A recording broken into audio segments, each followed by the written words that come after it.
Hi again, it's Jen Joseph from Envisage Executive Coaching. Now in the last video I was talking about the difference between faith and feelings and states for manifesting. But in this video I just want to talk at the moment about the feeling in the atmosphere, because our environment as well can influence us. Yes, we can make choices deliberately with what's going on internally, but externally the environment can influence the way we feel. For example, at the moment, today, March 2020, we are in the midst of a pandemic where in most countries there is a lockdown process where people cannot leave their homes. It is incredible that in the 21st century we are in this position. You cannot leave your home unless it's to exercise, to do your shopping, to have a medical appointment, or that you are an essential key worker. And a lot of people cannot be in their own company for long. And for some people, the isolation is very unhealthy if they've never learned how to be with themselves and how to be still.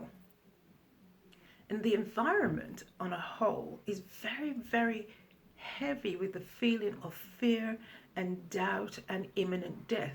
Now, the problem with this is that it influences people who cannot be caged or who do not like to be caged. It influences them to a point that they become enraged, frustrated, tearful, almost to the point where they become broken-hearted. I'm asking you please to be aware of what you're feeling and to find a place of rest and peace. Now, the best way to do that is actually to face whatever that emotion is that's overwhelming you, to actually sit quietly and face that emotion and challenge yourself. Ask yourself, what benefit am I getting from being in this state, particularly when I'm in isolation? Now, there is benefit if you're not in isolation, because a good pity party can get you attention. When you're in isolation, there's no one to get attention from.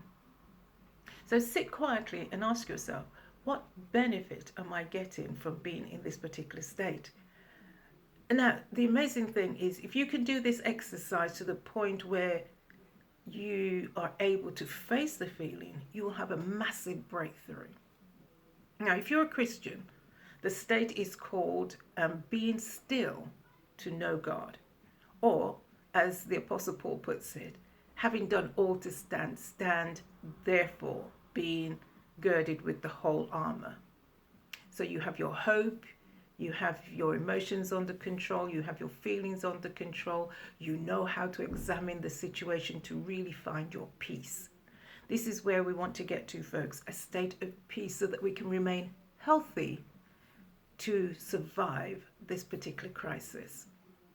This is Jen Joseph from Envisage Executive Coaching, releasing your confidence. Bye for now.